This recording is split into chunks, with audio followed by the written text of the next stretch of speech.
Maraknya aksi kejahatan jalanan semakin membuat resah warga Bandung dan sekitarnya. Karena sebagian besar pelakunya adalah anggota geng motor. Mulai dari aksi begal, penganiayaan, hingga perkelahian antar anggota geng motor kerap terjadi. Jelas keadaan sedang tidak baik-baik saja.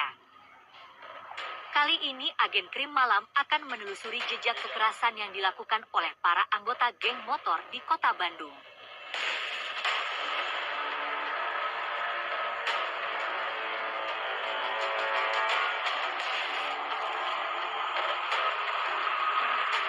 Belum lama ini, tim Sijalak Presisi Polresta Bandung melakukan patroli di akses gerbang tol Saroja. Petugas menemukan beberapa remaja yang dicurigai akan melakukan aksi kejahatan dan beratributkan geng motor Briges. Tak jauh dari lokasi, petugas juga mengamankan remaja yang melakukan balapan liar serta mengganggu ketertiban umum. Jelas saja, 9 remaja ini langsung dibawa Mapolresta Bandung. Petugas juga mengamankan 4 unit sepeda motor, atribut geng motor, serta berbagai senjata tajam. Sementara itu, aksi geng motor lainnya juga terjadi di seputaran Bandung Raya. Dalam rekaman CCTV di Jalan Kebon Kopi Cimahi, sekelompok pemuda kedapatan menganiaya seorang pejalan kaki. Dari kedua pelaku didapati barang bukti berupa atribut geng motor, senjata berupa keling alias brass knuckles, serta berbagai botol minuman keras. Mengganggu banget sih, soalnya kan meresahkan warga ya. Yang mereka lakukan di sini pada nongkrong-nongkrong, terus ya suka ada pelatihan fisik di situ yang agak sunyi gitu. Saya tuh suka mendengar ada perencanaan untuk bentrok gitu.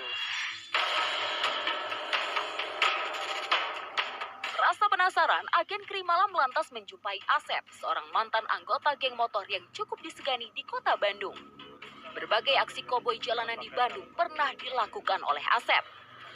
Saat masih di jalanan, ia mengaku kerap kali bentrok dengan anggota geng motor lainnya. Pengaruh minuman keras membuatnya menjadi lebih berani dalam menghadapi kerasnya kehidupan di jalanan.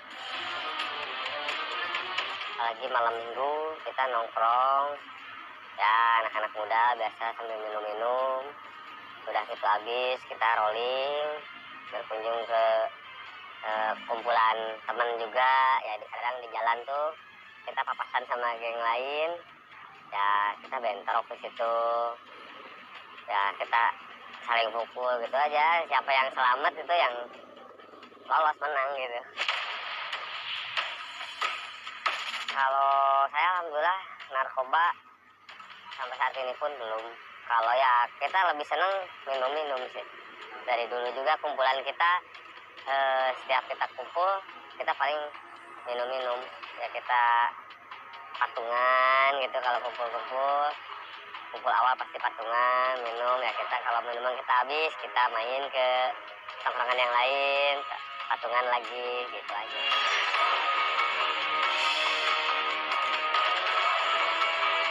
Logika kekerasan rupanya juga telah diajarkan semenjak mereka masuk menjadi anggota geng motor. Selain kekerasan fisik, mereka diajarkan untuk menghadapi perkelahian antar anggota. Asep tak menolak melakukan semua itu karena telah bertekad agar bisa diterima menjadi anggota geng motor. Ya kalau bentuk ospeknya di geng motor yang saya nimbrung di situ, dulu kan karena dari senior kita tuh kita fokusnya di jalanan gitu, karena jalanan itu keras, katanya hidup di jalan itu keras, jadi ya ospek yang diberikan kepada anggota baru pun ya berupa ospek fisik, terus kita sparring partner.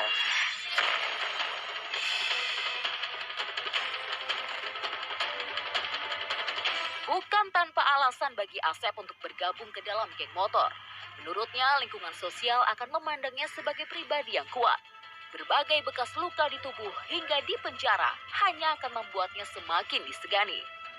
Kini, ia memutuskan tak lagi bergabung sebagai anggota geng motor karena tak ingin terpuruk dalam masa kelamnya.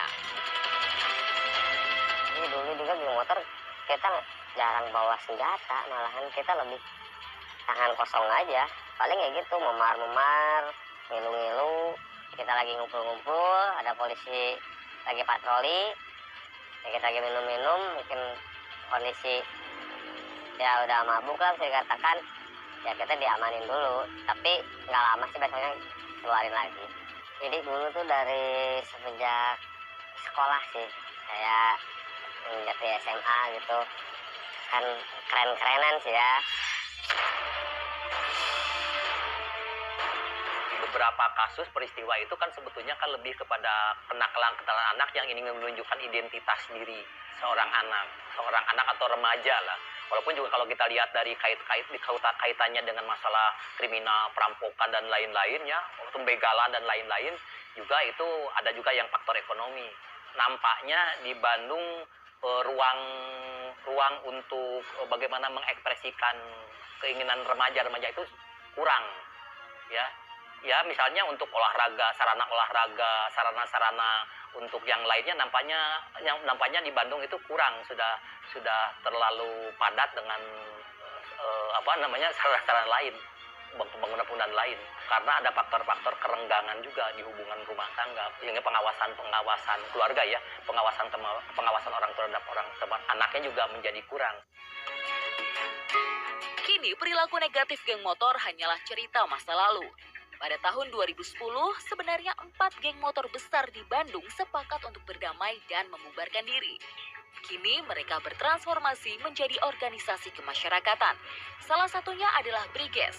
Agen Krimalam mencoba mencari tahu perihal masih maraknya berbagai tindak kekerasan yang mengatasnamakan geng motor.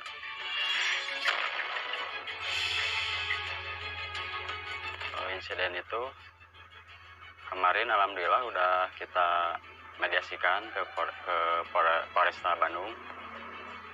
Memang dia kadar kita, cuman kalau untuk pemberitaan membawa sajam itu tidak benar.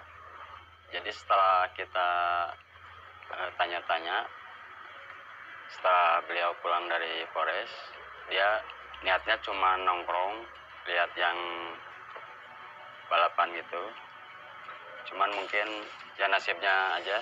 Kita sekarang lagi proses pembuatan KTA kan. Soalnya ya kita yang dikhawatirkan itu ya banyak bisa ya oknum kayak gitu lah. Bisa aja ya di luar kadar Briges ada bikin suatu masalah, apalagi dia pakai atribut Briges, kan nama Briges sendiri yang jadi jelek.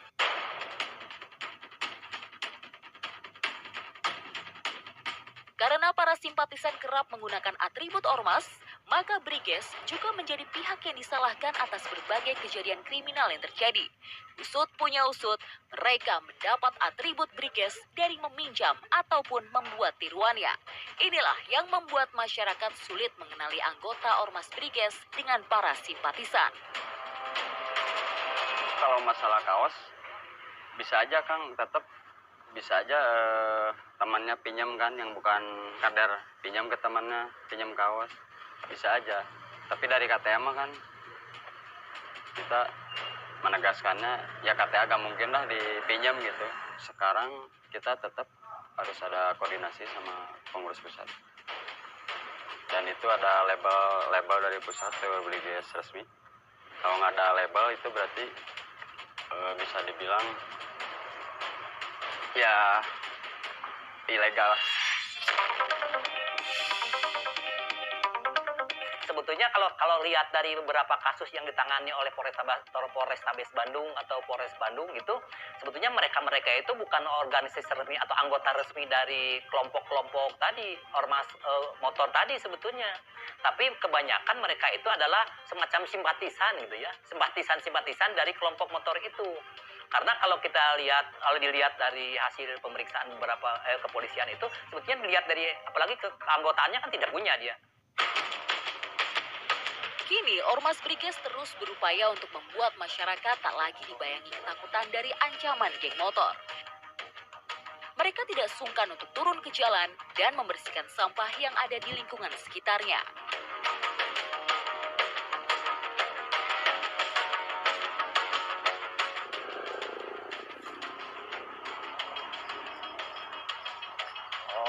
ini salah satu kegiatan itu kan rutin. Alhamdulillah kan kita udah berjalan buat bersih-bersih sampah ini. Ya, insya Allah nanti kita akan ini ke daerah-daerah yang lain. Udah berapa lama ini? Jadi kita program ini baru 2 bulan berjalan. Oke. Jadi Clean Lovers, kalau dulu mereka itu bawa motor sambil bawa pedang, sekarang mereka bawanya sapu sama peki buat bersih-bersih gitu ya Kang. Oke.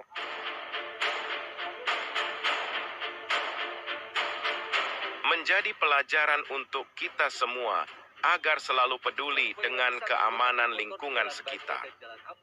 Selain itu perlunya melakukan pendampingan terhadap tumbuh kembang anak dan para remaja. Karena gejolak darah muda harus diimbangi dengan rasa tanggung jawab dan nalar yang kuat.